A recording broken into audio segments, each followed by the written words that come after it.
I thought it was really interesting, Roy, that he dropped in there, Pep Guardiola, about the 100 points and the 4 titles in a row. In many ways, do you think his biggest challenge at City could actually lie ahead? Yeah, of course, and he's obviously proud of them achievements, and he's reminding people, and that's why when Liverpool come here today, he'll still want a reaction. He'll know obviously they're not going to win the league this year, but he won't want Liverpool coming winning here. Instead of a cup game, they want to get in the Champions League. But the standards he set over the last few years have been amazing.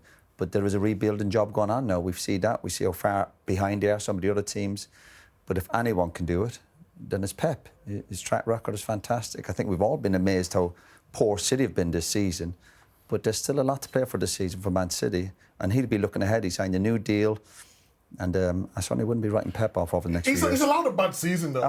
Like you say, he's won 4 in a row. He's won the treble. He got 100 points in a season. I think, like, when we're talking about Pep, because the standards being so high, when they're off it a little bit, people are quick to dig at him. What he's done for, even the way he's just changed football, playing out for about fullbacks going into to midfield, the false 9, all these rotations, all the tactics. I wasn't criticising. No, I'm not saying yours. What? No, I'm just talking about the way City's season this has been. Everyone's saying, like, it's a ridiculous fall-off, and when he's not got the right players, he can't do what he needs to do. He's changed and transformed English football. He's been unbelievable. He's allowed a bad season. Is there a world in which he doesn't see out the contract, though, till 2027?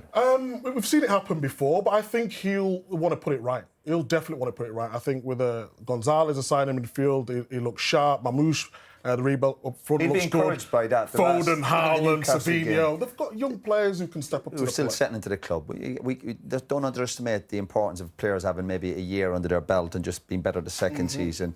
And that's what some of these players need. It feels like the 17-point gap to Liverpool is a bridge too far, but could they actually finish second? I don't know if they can finish second, but I think that for them now, it's, like I said, getting the Champions League, but then also it's about building for next season, understanding, which players. Of course, there's players that, will potentially be leaving the football club. There's a lot of guys that he's brought into the football club now and he's going to bed them in it. You see, when City typically buy players, it does take him a bit of time to set in, but he identifies players typically a year or two before and he's like, OK, we need that position sorted out. You see the right-backs that he brought in, when the full-backs that he brought in, we need them. Now he's saying, OK, we need a defence, we need another option outside of Rodri in there.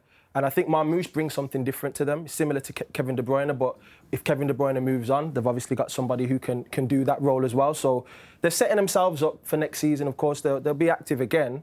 And we can never write City off. They've got too much quality, too many top-class players, and the manager's unbelievable. And they've still got loads to play for. They got the FA Cup, they got the Champions League. So I don't think we're going to be seeing a City team over the next few months. Sorry? Not the Champions League. Who, Man City? No. Yeah, they're out. We're like trying to get into Champions getting League. into Yeah, competing to get into obviously stay in the top 4 or whatever. So we're not going to be. I don't think we're going to be looking at a City team over the next few months as if like writing the season off, and that starts with today. There's plenty to play for.